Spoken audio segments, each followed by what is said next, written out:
conquête de la souveraineté passe avant tout par l'exploitation des ressources nationales au profit de nos populations.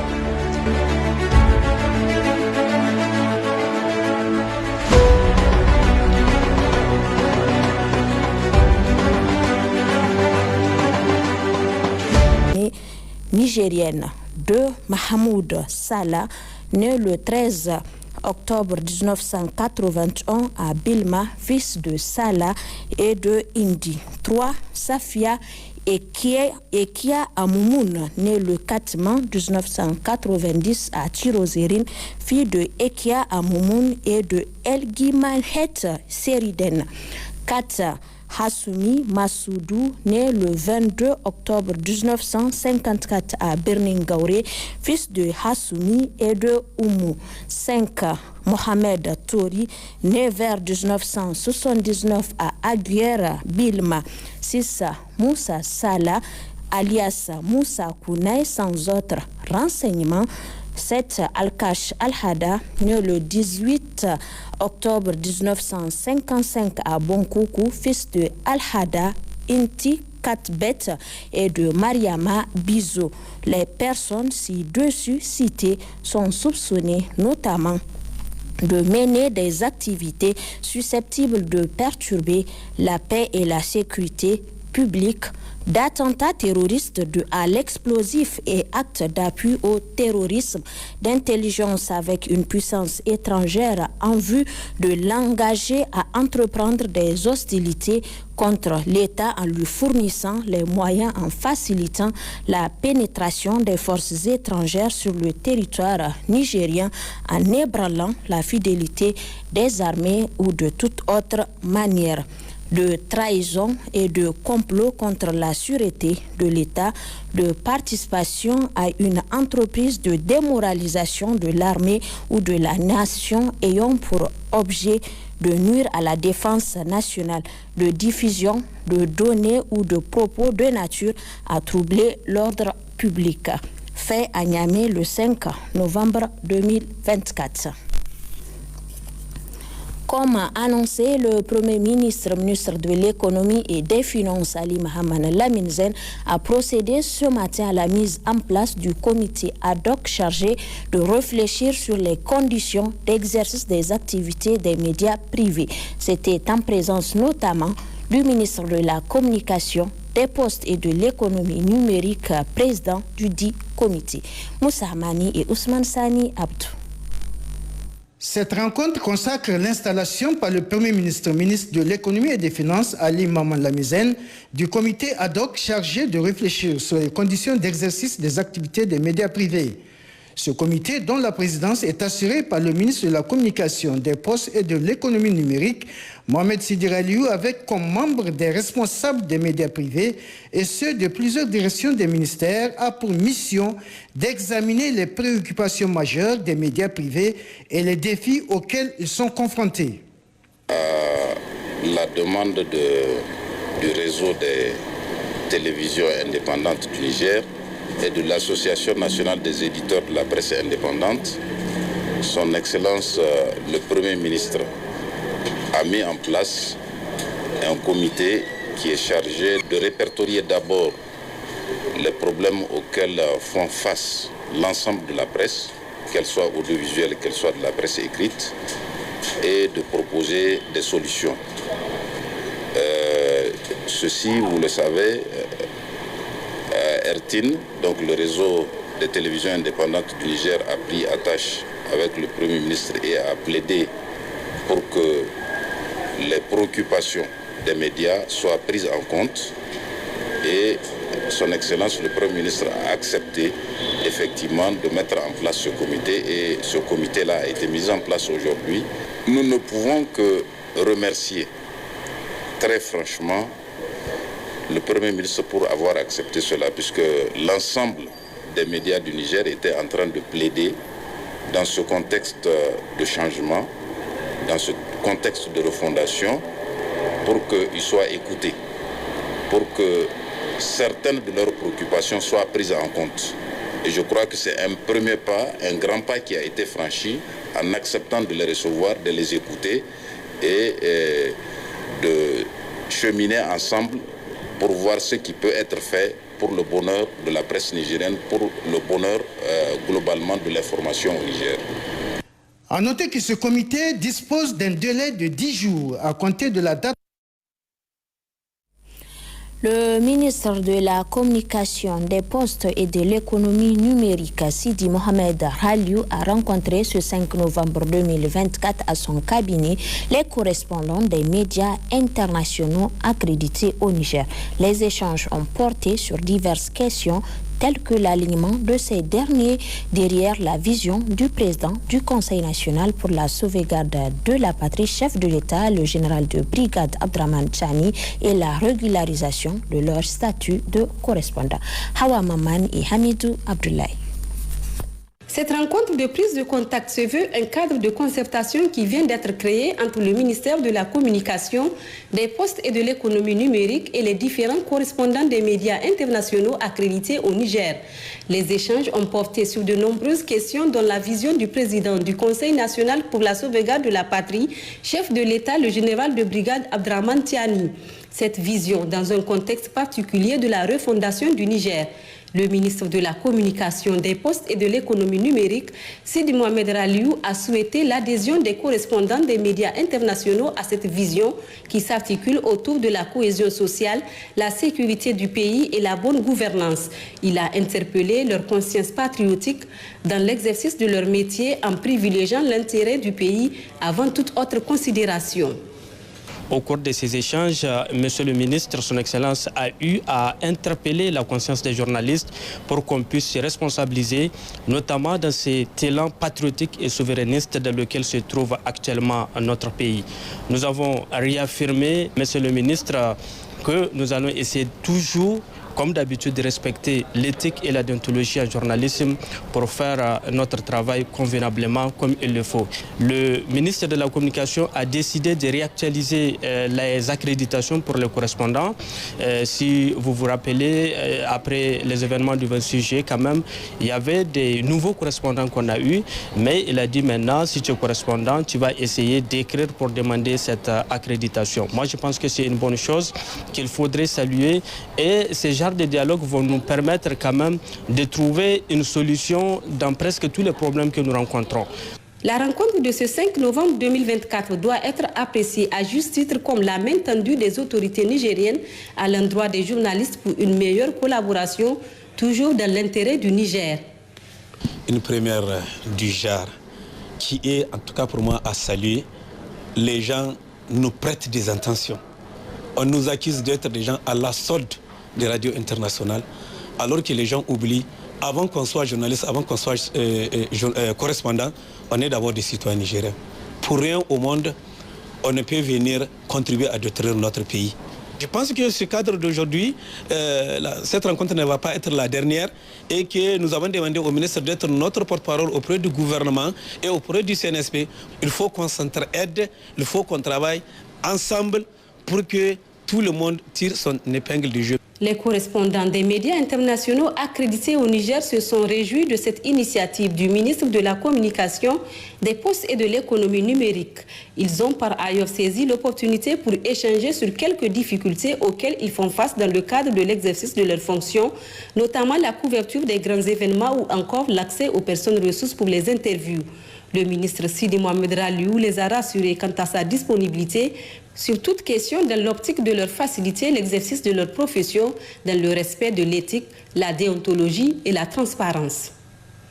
De son côté, le ministre de la Santé publique, de la Population et des Affaires sociales a entrepris ce mardi 5 novembre 2024 une visite au Centre national dermatolèpre de Niamey, renommé Service de prestation de soins. L'objectif de cette visite est de s'enquérir du fonctionnement du service et des conditions de travail des agents. Nafisa Badmassi et Imran Boubacar Meïga. Démarré en 1993, le programme national de lutte contre la lèpre a pour mission l'élaboration et la mise en œuvre des stratégies nationales de lutte pour l'élimination de la lèpre, l'éradication du pien et le contrôle de la leishmaniose cutanée, de la gale et des mycétomes au Niger, entre autres.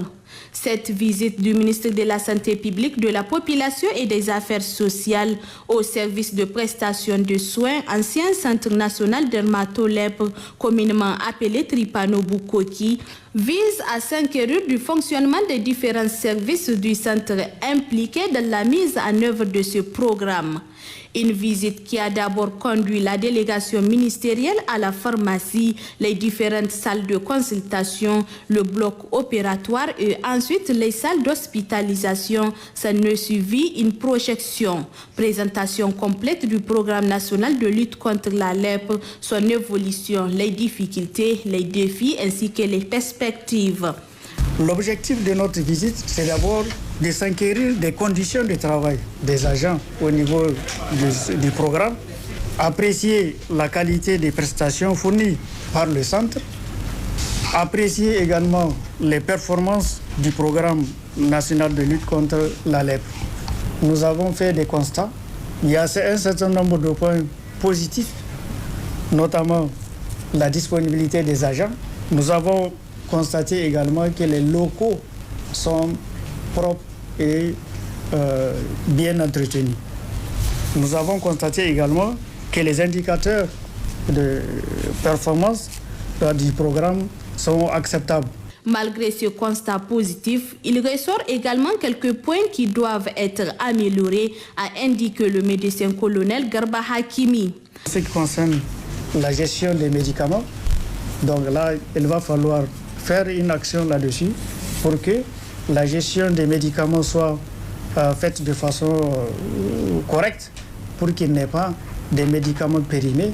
Pendant la visite, vous avez constaté avec nous qu'il y a du matériel, un certain nombre de matériels qui sont là, qui ne sont pas utilisés alors qu'ils sont fonctionnels.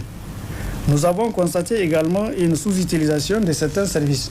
L'exemple des salles d'hospitalisation, nous avons vu que le centre a de bonnes capacités d'hospitalisation, mais par manque de malades, eh bien, ce service n'est pas tout à fait utilisé. Nous avons constaté également une insuffisance de la visibilité des activités réalisées par le service. Nonobstant les quelques difficultés qui entravent l'accomplissement de sa mission, le centre essaye tant bien que mal à atteindre les objectifs qu'il s'est fixés à travers la mise en œuvre du programme national de lutte contre la lèpre et conformément à la feuille de route de lutte contre les maladies tropicales négligées MTN 2021-2030 de l'Organisation mondiale de la santé OMS. Les échanges fructueux avec le ministre en charge de la Santé permettront la prise des mesures qui favoriseraient le bon fonctionnement de ces centres. Pour sa part, la ministre de l'Éducation nationale, de l'alphabétisation, de l'enseignement professionnel et de la promotion des langues nationales a visité ce matin le lycée Issa Korombe de Niamey. Il s'agit pour Dr Elisabeth Chérif de constater les travaux réalisés par les membres de l'amicale des anciens élèves du lycée Issa Korombe, Farida Yehouza Sadissou et Abdraman Jean. Engagé à donner à l'école nigérienne ses lettres de noblesse conformément à l'orientation des plus hautes autorités du Niger, la ministre de l'Éducation nationale s'est rendue ce mardi 5 novembre 2024 au lycée Issa Korombe de Niamey en vue de constater les différentes réalisations effectuées par les membres de l'amicale des anciens élèves afin d'améliorer les conditions de vie et d'études des élèves. Guidée par les membres de cette amicale, la ministre a visité tour à tour la zone de frichés, les salles de laboratoire, les classes équipées de tables-bancs, les toilettes rénovées, la place du drapeau et les salles de profs réaménagées, entre autres. Dr Elisabeth Chérif a félicité et encouragé les membres de l'amicale pour ces gestes symboliques et hautement patriotiques au service des écoles nigériennes en général et de leurs anciennes écoles en particulier. En quelques minutes, vous nous avez rappelé le Niger d'hier. Et en quelques minutes, vous nous avez donné la possibilité de faire une comparaison avec le Niger d'aujourd'hui et le Niger que nous devons construire pour les générations de demain. Ici, dans cet établissement, vous avez vécu comme une famille. Et jusqu'à présent, je pense, ceux qui ont eu des aînés qui ont fréquenté cet établissement se rappellent de vos histoires, bonnes comme moins bonnes, mais vécues comme des véritables membres d'une famille. Vous avez été le ciment, d'une certaine manière, qui a cimenté notre nation. Au cours de cette visite, le président de l'amicale des anciens élèves du lycée Issa Korombe, Barkedoka Mohamed Bachir, a fait une brève présentation de l'évolution du lycée. D'abord école primaire supérieure, puis école classique et moderne, elle devint lycée national du Niger avant de prendre le nom du lycée Issa Korombe en 1973. Activité ministérielle toujours, le ministre des Mines a présidé ce matin à Niamey le 10e congrès ordinaire du syndicat national des travailleurs des mines du Niger, couplé à la création de la Confédération des syndicats des mines de l'Alliance des États du Sahel. Ce congrès vise à poser les jalons de l'amélioration des conditions de vie et de travail de ses agents. Nayatoulaye Hassan et Mahamadou Adamou. Ce 10e congrès ordinaire du syndicat national des travailleurs des mines du Niger, couplé à la création de la Confédération des syndicats des mines de l'Alliance des États du Sahel, a pour thème les mines dans un contexte de refondation. Cette rencontre vise à promouvoir de meilleures conditions de vie et de travail aux agents, tout en accompagnant l'initiative des chefs d'État de l'Alliance des États du Sahel. Dans un élan patriotique, nous nous donnons corps et âme pour la concrétisation des nobles ambitions des autorités de l'AES. Pour joindre l'acte à la parole, le Centramine s'est résolu à convier les responsables syndicaux du secteur des mines du Mali et du Burkina en vue de jeter les jalons de la Confédération des syndicats des mines de l'AES. Nous saluons leur présence parmi nous. Le personnel Somaïr, après 53 ans d'expérience, est qualifié pour assurer toutes les activités de production mines et usines, jusqu'à l'enfûtage de l'uranate, comme ce fut déjà le cas en 2013 et pendant le Covid-19. À ce titre, et dans cette même quête de souveraineté, nous rassurons sans risque de nous tromper que la production va continuer malgré un départ d'Orano. Une démarche positive qui prône la vitalité de ces syndicats, saluée à juste titre par le secrétaire général de l'USTN, centrale d'affiliation du Centramine. En effet, les bouleversements observés dans la sous-région se traduisent par les aspirations de nos peuples qui assument désormais leur souveraineté et leur destin. Une sous-région en prise d'une insécurité grandissante, instrumentalisée par l'impérialisme occidental, est en train de sortir de l'ornière à travers la nouvelle vision basée sur l'indépendance et la souveraineté intégrale au nom de l'intérêt suprême de ces peuples. L'initiative a été également saluée par le ministre en charge des mines qui a aussi réaffirmé la disponibilité de son département ministériel à œuvrer pour l'amélioration des conditions de vie et de travail des agents. Fort de notre potentiel minier, nous avions assigné une vision claire au secteur minier et notamment au ministère des Mines. Il s'agit, d'ici 2035, nous devons avoir un secteur minier intégré, productif et véritablement souverain. Dans notre démarche pour l'atteinte de cette vision, aucun sacrifice ne sera de trop. Ainsi qu'aucun chantage ni aucune menace, d'où qu'ils viennent, ne sauront nous faire reculer. Nous sommes sûrs donc que plusieurs opérateurs indélicats l'ont déjà appris à leurs dépens. Aussi, le thème de votre 10e congrès nous assure que le Centramine sera à notre côté pour l'atteinte de cette vision. Les travaux de ce congrès qui durera 3 jours consacreront, outre la Confédération des syndicats des mines des pays de l'Alliance des États du Sahel, des résolutions et des recommandations qui porteront sur les préoccupations des agents. Dans la capitale, toujours, le général de brigade Asuman Abdou Harouna, gouverneur de la région de Niamey, a procédé ce mardi 5 novembre 2024 à l'ouverture de la première session ordinaire de la commission consultative de la ville de Niamey. C'était en présence de plusieurs responsables des forces de défense et de sécurité. Ramatou Adam Hali et Hamidou Amadou. Créée par l'arrêté numéro 00531 du 16 mai 2024 et installée le 24 juillet 2024, la commission consultative de la ville de Niamey est composée de 14 membres. Cette première session ordinaire, dite budgétaire, se tient du 5 au 6 novembre 2024, avec comme objectif l'élaboration d'un plan stratégique 2025-2027. Pour la présente session ordinaire, 3 points sont inscrits. Il s'agit de 1.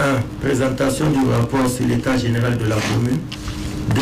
Présentation, amendement et adoption du projet de budget de la ville de Niamey pour le titre de l'année 2025, conformément aux idéaux de la refondation nationale et la reconquête de notre souveraineté prônée par le Conseil national pour la sauvegarde de la patrie, sous la présidence de son Excellence le général de brigade Abdourahmane Tiani, chef de l'État, prend dans sa vision la promotion de la bonne gouvernance au titre de l'axe stratégique numéro 2. La ville a déjà entrepris des actions tout azimut dans plusieurs domaines. Nous pouvons citer l'interdiction de la divagation des animaux, l'interdiction de l'accès des charretiers au centre-ville, l'occupation anarchique des viaducs, des échangeurs, carrefours, ronds-points et espaces publics, le déguerpissement des kiosques installés anarchiquement, la mise en place de panneaux de signalisation, la mise en état de l'éclairage public, la mise en état des routes dégradées par les pluies, le curage et la réhabilitation des caniveaux, la digitalisation des services publics municipaux à travers le concept Nane Yerda, la mise en œuvre stricte des normes de construction, l'accompagnement des jeunes dans le cadre de la brigade verte à travers diverses activités, des campagnes de démoustication. Le gouverneur de la région de Niamey, le général de brigade Asuman Abdou Harouna, estime que cette session ordinaire se tient à un moment où le Niger a retrouvé ses marques, placé les jalons de son émergence et fixé le cap de la prospérité. Il a par la suite rassuré l'administrateur délégué ainsi que les membres de la commission consultative que le gouvernorat en tant que tutelle sera toujours à leur côté dans le cadre de l'exécution de leur mission, celui du contrôle de la légalité et d'appui conseil. Nous attendons l'exemplarité à travers vos qualités éthiques, civiques, morales et patriotiques. Le gouvernorat vous demande de vous inspirer et de vous assumer en vous préoccupant principalement des questions de gouvernance de vos populations. Et je le répète, ces questions de gouvernance qui sont le cheval de bataille du gouvernorat, qui est votre tutelle, doivent être en phasage avec les réalités du moment que vivent vos populations.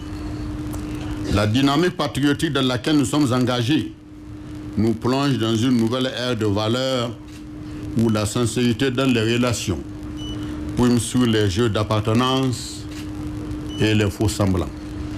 Cet état final recherché, c'est ensemble que nous l'attendrons pour peu que cette prise de conscience nationale se perpétue. Durant ces assises, les participants devront faire preuve de vertu particulière afin de répondre aux attentes et aux préoccupations des populations de la ville de Niamey. À Dosso, cérémonie d'ouverture des travaux de l'atelier de formation sur les droits humains, le droit international humanitaire et la judiciarisation des opérations militaires. C'est le gouverneur de la région qui a présidé le lancement de ces assises organisées par la HACP, la Haute Autorité à la Consolidation de la Paix. Manuel Haja Sido et Harissou Garba. Cet atelier de formation sur les droits humains, le droit international humanitaire et la judiciarisation des opérations militaires est organisé à Dosso à l'intention de nos forces de défense et de sécurité par la Haute Autorité à la Consolidation de la Paix, HACP. Dans son mot de bienvenue, l'administrateur délégué de la commune urbaine de Dosso, M. Ibrahim Moussa Kouré, a souligné l'importance de cette rencontre qui vise à outiller les participants sur la thématique des droits de l'homme, la cohésion sociale et la cohabitation civilo-militaire. La conquête de la souveraineté passe avant tout par l'exploitation des ressources nationales au profit de nos populations.